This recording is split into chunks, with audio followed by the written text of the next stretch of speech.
역대상 1장에 딱 들었으면 사실 이 열왕기 상하를 읽고 역대상에 나온 족보 때문에 멈칫합니다. 그리고 또 한 가지는 저도 이 역대상을 읽으면 읽을수록 매번 느끼는 거지만 사람의 이름이 너무 어렵습니다. 특별히 끝에 야가 붙은 사람들은 저는 개인적으로 발음하기가 굉장히 어려워요. 그래서 소리내서 읽다 보면 멈추고 싶은 충동이 일어나는 성경이 역대상인 것입니다. 이 역대상의 족보를 읽고 있습니다. 자, 그런데 족보를 읽고 있을 때 이 족보가 1장부터 9장까지는 성경을 읽을 때 굉장히 피로감이 느껴집니다. 근데 저는 예전에 이 피로감을 느끼면서 묵상을 한 적이 있어요. 이게 도대체 무슨 의미가 나에게 있는가? 그러면서 문득 생각이 났던 한 가지 단어가 뭐냐면 일상이라는 단어가 생각이 났어요. 여러분들도 일상을 보내지 않습니까? 하루하루 반복적인 일상을 보내고 있습니다. 내년에 이제 우리가 소비자 트렌드라는 2025년 이제 2025년을 우리가 예측한 책들이 참 많이 나오는데 그 중에서 한 책에 보면 이런 이야기가 되어 있습니다. 요즘 현대인들이 원하는 게 뭐냐면 그냥 일상적인 하루라는 거예요. 아주 평범한 하루를 원한다라고 기록이 되어 있더라고요. 즉 이것은 무슨 얘기냐면 일상 안에서 만족을 찾고 일상 안에서 나의 의미를 찾고 일상 안에서 내가 누릴 수 있는 것들을 다 누려가는 것을 이 시대 현대인들이 원한다라는 것을 기록해 놓은 것을 볼 수 있어요. 이것을 읽을 때 문득 저도 제 안에 떠오르는 것은 뭐냐면 우리는 반복적인 일상, 반복적이다라는 것은 좋은 의미일 수 있지만 때로는 우리가 피곤하고 어려울 때는 지겨운 일상이 될 수도 있습니다. 자, 그런데 하나님께서 이 족보를 읽어가면서 우리 가운데 동일하게 느끼게 하신 건 뭐냐면 여러분 이 족보를 하나님의 그 눈, 즉 영적인 눈으로 바라볼 수 있는 은혜가 여러분 가운데 있기를 소원합니다. 이 족보 자체가 굉장히 영적이거든요. 그리고 이 족보 안에서 하나님께서 지금 포로기 이후에 이 족보를 읽으면서 이스라엘 백성이 다시 일어나야 됩니다. 역대상 1장부터 9장까지 이 족보는요 단순한 족보가 아니라 이 족보를 읽고 나면 그 이스라엘 백성들 가운데 한 가지 영적인 능력, 의미 이 모든 것이 일어나야 되는데 우리나라는 다시 시작할 수 있다. 우리는 다시 하나님의 나라를 이룰 수 있다라는 생각에 이르게 되는 족보라는 것이에요. 자, 그래서 마찬가지로 여러분의 삶 가운데 보내지는 그 일상도요. 그냥 보내는 일상이 아니라 여러분 그 일상을 통하여서 하나님께서 반드시 여러분의 삶 가운데 함께 하시고 여러분의 일상 가운데 그 언약을 지켜주시고 하나님께서 여러분의 일상 가운데 임재할 수 있다는 그 생각이 이 족보를 읽으면서 우리 가운데 믿음으로 받아들여지는 여러분 되시기를 간절히 소원합니다. 그냥 이 족보는요 흘러간 족보가 아닙니다. 누가 누구를 낳고가 나에게 무슨 의미가 있지? 의미가 있는 거예요. 왜 하나님께서 이렇게 이스라엘 백성을 지금까지 인도해 주셨듯이 지금 현재 살고 있는 이스라엘 백성의 삶도 앞으로 인도해 주시리라. 이것을 이야기하고 있는 것처럼 그리고 이 족보를 통해서 너희가 나의 백성인 것을 잊지 말아라 하는 그 메시지가 있는 것처럼 여러분 우리의 일상의 삶도요. 하나님께서 여러분의 삶 가운데 언약을 이루어 가시는 하루가 될 수 있음을 기억하시기 바랍니다. 여러분의 일상은 그냥 일상이 아닙니다. 그래서 오늘 기도하셔야 돼요. 하나님 오늘 내가 하루를 살아가는 것이 반복되는 일상이 되지 아니하게 하여 주시고 이 일상이 하나님의 뜻이 이루어지는 하루가 되게 하여 주시옵소서. 이 새벽에 기도하셔야 됩니다. 그래서 그렇게 기도하다 보면 우리 이 새벽에 하나님께 물어볼 수가 있어요. 하나님 하나님의 뜻이 이루어지게 되는 것을 제가 기도합니다. 원합니다. 자, 그렇다면 주여 나의 이 일상 가운데 하나님의 뜻이 무엇입니까? 라고 물어볼 수 있는 거예요. 그럼 그때 하나님께서 마침 기다렸다는 듯이 여러분 가운데 성령의 조명으로 성령의 임재하심으로 여러분과 깨닫게 하시고 생각나게 하시고 여러분을 교훈하시고 여러분을 의의 길로 인도하실 것이에요. 그 길을 오늘 따라가시는 하루 되시기를 바랍니다. 그럼 오늘 저녁에 잠들 때에 반복되는 일상을 보냈다고 할지어도 그중에 한 가지 우리가 순종한 것, 또 한 가지 거기서 느끼는 그 열매들, 그것으로 말미암아 오늘 하루는요 하나님이 함께 하시는 그 하루로서 굉장히 우리 가운데 참 능력을 주고 우리 가운데 기쁨을 주는 하루가 될 줄 분명히 믿습니다. 그래서 반복되는 그 일상 안에 하나님을 깊이 신뢰하시는 여러분 되시기를 원합니다. 자, 근데 그 일상 안에 영적인 의미가 있기 위해서 이 족보 안에 영적인 의미가 있기 위해서 무엇이 이 안에 기록이 되어 있는지 그냥 기본적으로 세 가지만 좀 보기를 원합니다. 오늘 쭉 읽으면서 사람 이름도 많이 기록되어 있지만 사람 이름과 동시에 많이 나오는 지명 이름이 있습니다. 자, 그 지명 이름이 뭡니까? 베들레헴입니다. 베들레헴. 자, 이 베들레헴을 이 유다 가문의 정신이 담긴 곳이라고 볼 수 있습니다. 지금 이 족보는 유다의 족보가 기록되어져 가고 있는 것이죠. 그래서 2장에 기록된 그 유다의 족보가 조금 더 세부적으로 기록이 되어 있는데 그때 계속 많이 나오는 이 지명 이름이 베들레헴입니다. 그러니까 베들레헴은 다윗의 출생지이자 또 유다 가문의 아주 중요한 성읍이죠. 자, 그런데 이 베들레헴 특별히 지금 이스라엘 백성들이 이 역대상을 썼던 그 장소는 어디입니까? 예, 그것은 이제 바벨론이라는 곳입니다. 역대상하와 열왕기상하는 완전히 쓰여진 시간이 다르죠. 모든 포로기를 다 보내고 이방 땅을 해서 다시 내가 어떻게 살아야 될지 고민하며 쓴 성경 에스라가 쓴 것이죠. 그때 에스라가 반복적으로 이야기하는 것 베들레헴. 우리는 있어야 될 곳이 이 바벨론이 아니다라는 거예요. 어디라는 거예요? 베들레헴이다라는 거예요. 빵의 집이었던 하나님이 풍요를 허락했던 그곳이라는 거예요. 여러분 일상의 삶 가운데서 우리가 하나님의 뜻을 이루기 위해서 여러분 꼭 기억하셔야 될 거. 여러분 일상의 삶에도 돌아갈 곳이 있다는 그 사실을 기억하시길 바랍니다. 돌아갈 곳이 있는 거예요. 그러니까 베들레헴은 영적으로 하나의 백성을 기억하는 장소, 하나님을 만나는 장소, 이걸 계속 되새김질하게 하는 거죠. 마찬가지로 일상을 살다가도 돌아갈 곳이 있어요. 여러분 말씀으로 돌아가시길 바랍니다. 기도로 돌아가시길 바랍니다. 반드시 하나의 백성은 교회로 돌아오셔야 되는 거예요. 이것이 우리 가운데 중요한 정체성입니다. 그러니까 이스라엘 백성은 계속 몸과 마음과 영혼이 바벨론에 있으면 안 되는 거예요. 어디로 돌아와야 돼요? 하나님이 계시는 곳으로 성경 말씀 안으로 돌아와야 된다는 것입니다. 우리의 일상이 영적인 의미가 분명히 드러나기 위해서 여러분 하루를 살아가면서 내가 돌아갈 곳이 있다는 그 기억을 꼭 하신 여러분 되시기를 소원합니다. 자, 그 다음에 또 4장 13절부터 16절께서 온니엘과 갈렙의 계보가 굉장히 잘 나와 있습니다. 갈렙과 온니엘을 딱 이스라엘 백성이 족보를 보는 순간 한 가지를 기억합니다. 그것은 뭐냐면 정복했다라는 거예요. 이들은 모든 상황 속에서 하나님의 뜻에 따라서 그 가나안 땅을 정복할 때 하나님께서 능력 주셔서 이스라엘 역사 안에서 그것을 행했던 것을 보게 되어집니다.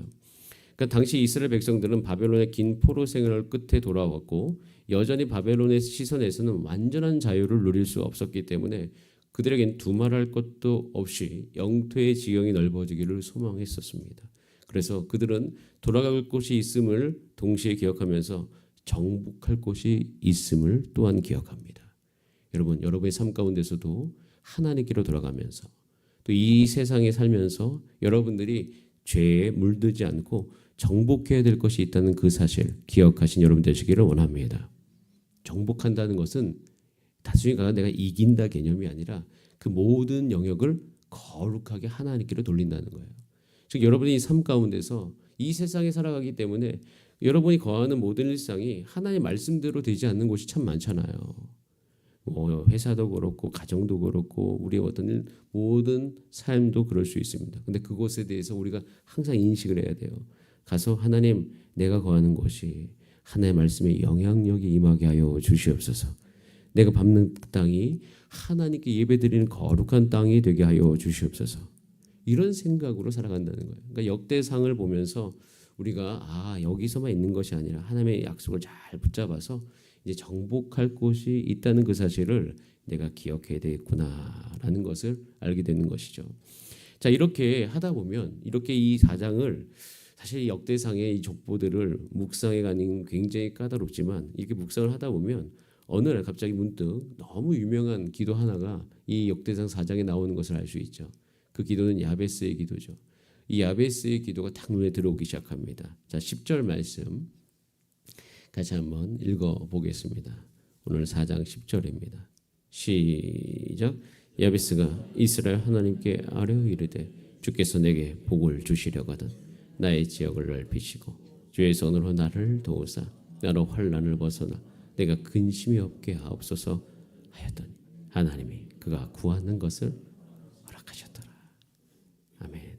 사실 야베스가 누군지는 잘 모릅니다. 지금 성경학자들도 이것에 대해서 이야기하지만 그가 누구인지 그 계보가 어디 있는지 모르지만 해성같이 등장하죠. 알 수 있는 건 세 가지밖에 없어요. 그의 이름이 야베스라는 사실. 그래서 그의 이름의 뜻은 고통, 즉 어머니가 고통 속에 낳았다는 걸 알 수 있습니다. 두 번째 알 수 있는 사실은 형제들 중에 귀중한 자였다는 걸 압니다. 세 번째는 하나님께 기도했다는 것을 압니다. 이 세 가지를 아는 거예요.